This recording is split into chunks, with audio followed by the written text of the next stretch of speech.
दोस्तों मैं एपी विश्वकर्मा स्वागत करता हूं अपना यूट्यूब मंच पर। दोस्तों आज के वीडियो में हम शेयर करेंगे कि फार्मा में अगर आप किसी कंपनी में मेडिकल रैप्स का काम करते हैं, एज अ मेडिकल रिप्रेजेंटेटिव अगर काम करते हैं, तो हम बताना चाहें कि सेल्स का प्रेशर को कैसे हैंडल करें और सेल्स का प्रेशर होता है या नहीं होता है फार्मा मार्केटिंग में मेडिकल रैप्स को। तो ये कहने की कोई ज़रूरी नहीं है कि फार्मा मार्केटिंग में एज अ मेडिकल रैप काम करते हैं, एरिया मैनेजर काम करते हो, आरएसएम काम करते हो, या फार्मा मार्केटिंग में आप किसी भी अगर डिजिग्नेशन में काम करते हो, तो आपको सेल्स लाइन में सेल्स का प्रेशर होना बहुत ही लाजमी है और सेल्स का प्रेशर होता ही है, इसमें कहीं कोई डाउट नहीं है। और ऑब्वियसली सी बात है कि अगर सेल्स लाइन में सेल्स का प्रेशर नहीं रहेगा तो कहाँ रहेगा, तो कहने की कोई बात नहीं है। तो हमको ये देखना है कि हम सेल्स के प्रेशर को हैंडल कैसे करें, कैसे इसको चुनौती को स्वीकार करें, कैसे इससे हम माने बाहर निकले और सेल्स के प्रेशर को कैसे हम यूज टू हो जाएं। और इसमें हमको घबराने की कोई बात नहीं है, सेल्स लाइन में सेल्स प्रेशर होता ही है।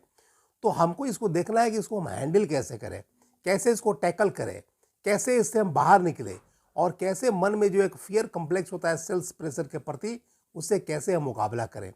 तो दोस्तों सेल्स लाइन में क्या होता है कि आप दो तीन बातें मोटा मोटी याद रखिएगा कि फार्मा मार्केटिंग में जितने भी तामझाम होते हैं, चाहे रिपोर्ट हो, रिटर्न्स हो, ज्वाइंट वर्क हो, डेली कॉल हो, डिटेलिंग हो, इफेक्टिव डिटेलिंग हो, प्रिसिजन डिमांड हो, सबका एक ही पर्पस होता है, मार्केट में सेल करना। और सेल करने का मतलब ये होता है, सेल तभी पूरा होता है जब कलेक्शन होता है, मतलब सेल तभी पूरा कंप्लीट होता है, सेल का चक्र जब कलेक्शन होता है।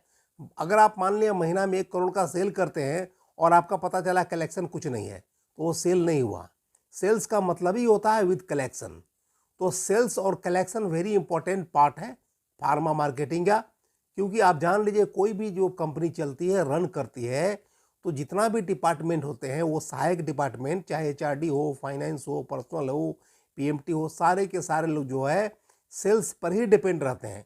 मतलब किसी भी कंपनी का जो रेवेन्यू का मेन सोर्स होता है, जनरेशन होता है, वो सेल्स ही होता है। तो सेल्स है तो समझिए सब कुछ ठीक है, अगर सेल नहीं है तो सारा डिपार्टमेंट फ्लॉप कर जाएगा। इसलिए सेल्स लाइन में सेल की चर्चा होती है, सेल का प्रेशर रहता है। अब बात यह है कि इसे हम बाहर कैसे निकले, इसको हैंडल कैसे करें। तो देखिए दो तीन बात मोटा मोटी मान के चलिए। सपोज कीजिए कि आप किसी फार्मा कंपनी में मेडिकल रैप हैं, आपका मान लिया टारगेट 2 लाख का है। तो आपको जैसे ही महीना स्टार्ट होगा, आपको 1 तारीख 2 तारीख से ही आपका जो मैनेजर, रिपोर्टिंग अथॉरिटी है या आपके सीनियर मैनेजर, वो पूछना शुरू कर देंगे कि इस महीना टारगेट होगा ना, इस महीना अचीव हो जाएगा ना। तो आपको वहाँ पे क्या करना है कि मान ले सपोज कीजिए कि क्लोजिंग होता है 30 तारीख, 31 तारीख को क्लोजिंग होता है, तो आपको वहाँ पे नेगेटिविटी नहीं शो करना है, आपको सीधा कहना है कि हाँ टारगेट हो जाएगा। प्रोडक्ट वाइज हो जाएगा तो प्रोडक्ट वाइज हो जाएगा। आपको 1 से लेकर के 30 तक, 31 तक कोई ज़्यादा झंझट और जितना तू में नहीं करना है। आपको जैसा प्रश्न वैसा जवाब दीजिए, हो जाएगा तो हो जाएगा। क्योंकि जो आपको टेंशन महीना का लास्ट डे होगा वो आपको पूरा 30 दिन रहेगा। तो बहुत लोग ऐसा क्या करते हैं कि शुरू से ही माने बात को काटने लगते हैं, क्रॉस करने लगते हैं, मैनेजर से तू में करने लगते हैं। ये गलत परंपरा, ये गलत चीज़ है। आपको हैंडल कैसे करना ये देखिए, आप आराम से काम कीजिए और जो होगा देखिए सेल्स आपके हाथ में नहीं है, बहुत चीज़ आपके हैंड में है।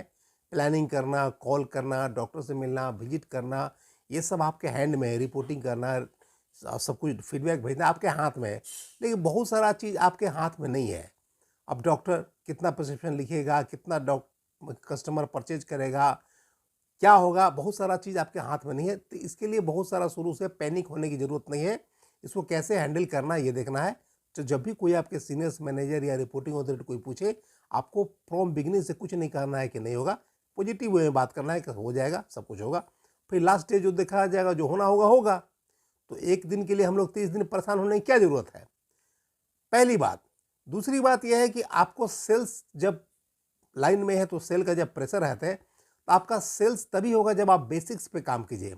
बेसिक्स पे क्या होता है, जैसे आपको बेसिक्स जो होता है फार्मा को, जो बेसिक्स क्या होता है, आपको नंबर 1 आपको करेक्ट कस्टमर लिस्ट बनाना है।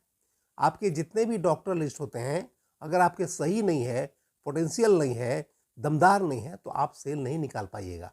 तो सबसे पहला काम है आपको करेक्ट कस्टमर लिस्ट बनाना। मतलब आपका अगर 100 डॉक्टर अगर आप रखे हैं लिस्ट में, तो 100 का 100 बिल्कुल सॉलिड होना चाहिए, करेक्ट होना चाहिए और पोटेंशियल होना चाहिए, दमदार डॉक्टर होना चाहिए, ताकि मिलने से फ़ायदा हो सके। कोई अगर डमी डॉक्टर रखिएगा, यूजलेस डॉक्टर रखिएगा, फ्लॉप डॉक्टर रखिएगा, तो उससे आपको फ़ायदा नहीं होगा। इसलिए अच्छे डॉक्टर को रखिए। भले आपको मिलने में परेशानी हो, भले नंबर लगाना पड़े, भले डे फिक्स हो, कॉल फिक्स हो, नंबर ऑफ विजिट फिक्स हो, लेकिन वहाँ आप जाइए। इससे आपको डरने की ज़रूरत नहीं है। आप जाइए और अच्छे डॉक्टर से मिलिए, आपको अच्छा रिजल्ट मिलेगा। नंबर 2, जो भी डॉक्टर कस्टमर लिस्ट होता है, आप सबसे मिलिए। जिससे महीना में अगर 1-2 बार मिलना है 2 बार मिलिए, जिससे महीना में 4 बार मिलना है 4 बार मिलिए। मैंने अपने जितने भी आपके कस्टमर हैं डॉक्टर लिस्ट में, आप सबसे मिलिए, विजिट कीजिए, अपनी बातों को रखिए। तो नंबर 1 करेक्ट कस्टमर लिस्ट है। दूसरा है कि सबसे मिलना है आपको। जो भी आपको टाइम इंटरवल होता है, माने जो भी आपको इंटरवल सेम इंटरवल में मिलना है, वीकली मिलिए या तो मंथली मिलिए या तो फोर्टनाइटली मिलिए, जो भी आपका सिस्टम है कंपनी में उसके अनुसार आप मिलिए। उसके बाद कहा तो इफेक्टिव डिटेलिंग कीजिए। आप डॉक्टर के सामने डिटेलिंग इफेक्टिव कीजिए, अच्छे से प्रोनाउंसिएशन कीजिए, प्रोडक्ट का यूएसपी को हाईलाइट कीजिए। और उसके बाद नंबर 4, आपको स्ट्रॉन्ग डिमांड करना है। कॉल करने के बाद, विजिट करने के बाद अपनी बातों को रखना है कि सर हमको XYZ प्रोडक्ट कम से कम डेली 2 प्रिस्क्रिप्शन दिया जाए sir, I need your blessing. इस तरह से स्ट्रॉन्ग डिमांड करना है। कॉल करके निकल जाने से कोई बात नहीं बनेगी। आपको वहाँ अपनी बातों को रखना है, अपनी चीज़ों को बताना है और अपने प्रॉब्लम्स को, अपने इशू को रखना है कि आपको कितना प्रिस्क्रिप्शन डेली मिलने पर आपका प्रॉब्लम शॉर्ट आउट हो सकता है, इसको रखना है। तो स्ट्रॉन्ग डिमांड करना है। ये सब बेसिक्स है, फार्मा का बेसिक्स है, तभी आपको सेल होगा। और सेल तभी होगा जब आप बेसिक्स पे काम करें। उसके बाद आपको पीओबी करने का हैबिट डालिए, मतलब पर्सनल ऑर्डर बुकिंग। देखिए दोस्तों, आज के ज़माना में क्या है कि अगर आप कोई डॉक्टर को विजिट करके निकल जाएंगे और सोचिए कि सामने वाला बंदा आपका केमिस्ट ले आएगा, तो वो ज़माना चला गया कि आप कॉल करके निकल गए, इन्फॉर्म कर दिए, वो ढूंढ ढांड के ले आया। नहीं, अब आपको शुरू बार उसको हैबिट डेवलप करना पड़ेगा। उसको चाहे 5 पत्ता हो, 1 डिब्बा हो, 2 पत्ता हो, आप 1-2 बार उसको अवेलेबिलिटी कराइए। वहाँ पे पीओबी जरूर करने का प्रयास कीजिए, जो आपको डायरेक्ट से होगा, हैबिट डेवलप होगा, फिर धीरे धीरे अपना लाना शुरू कर देगा।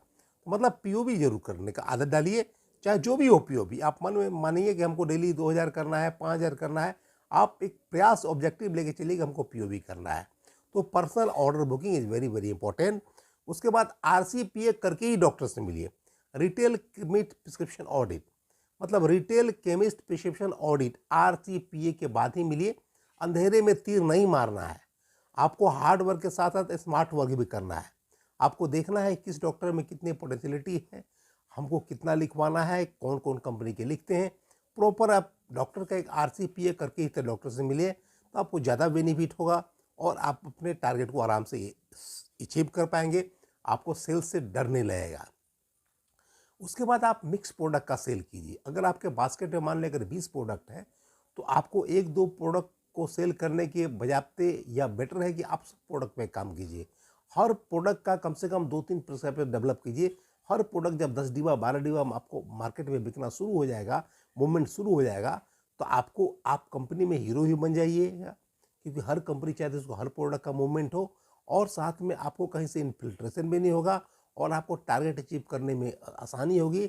साथ में आपको फ़ायदा क्या होगा, कभी अगर मान ली 1-2 प्रोडक्ट शॉर्टेज भी रहा तो आपको हैम्पर नहीं होगा, आपको सेल में लॉस नहीं होगा और आराम से कर पाएंगे। और 8वां है, आप विजिट विथ मिशन। जब कोई डॉक्टर के पास जाते हैं तो ऐसे ही नहीं चल जाना है, निकल जाना है। आपका एक प्रॉपर ऑब्जेक्टिव होना चाहिए कि हम XYZ डॉक्टर से मिलते हैं तो हमको महीना में अगर 5000 का सेल लेना है तो ये प्रोडक्ट लिखवाना है, इतना क्वांटिटी लिखवाना है। मैंने product wise, value wise, quantity wise एक ऑब्जेक्टिव के साथ डॉक्टर के पास जाइए। तो ये छोटी छोटी बातें हैं, अगर आप बेसिक्स पे काम कीजिएगा तो आपको समझिए कि सेल अचीव करने में, टारगेट अचीव करने में आपको सेल से डर नहीं लगेगा। और जैसे ही मार्केट में सेकेंडरी होगा, कलेक्शन अपने आप हो जाता है, तो आपका सेल का चक्र पूरा हो जाएगा। तो एक बार फिर से बोल देते हैं कि आपको बेसिक्स में क्या क्या करना है। आपको करेक्ट कस्टमर लिस्ट बनाना है। दूसरा, आपको सब डॉक्टर से मिलना है, कवर करना है। तीसरा, इफेक्टिव डिटेलिंग करना है। चौथा, आपको प्रिस्क्रिप्शन का डिमांड करना है। पांचवा, आपको पर्सनल ऑर्डर बुकिंग POB करने का हैबिट डालना है। छठा, आपको प्रॉपर RCPA करना है। सातवां आपको मिक्स प्रोडक्ट का सेल करना है। और आठवां आपको जब भी कोई डॉक्टर से मिलते एक मिशन के साथ जाइए, एक ऑब्जेक्टिव होना चाहिए कि हमको इस डॉक्टर से इतना लिखवाना है, ये प्रोडक्ट लिखवाना है, इतना क्वांटिटी में लिखवाना है, इतना वैल्यू में लिखवाना है। आई होप दोस्तों आपको वीडियो अच्छा लगा होगा। अगर वीडियो अच्छा लगा तो लाइक करें, शेयर करें, चैनल को सब्सक्राइब करें। तो आज के वीडियो में इतना ही, मिलते हैं अगली वीडियो में। Thanks for watching this video.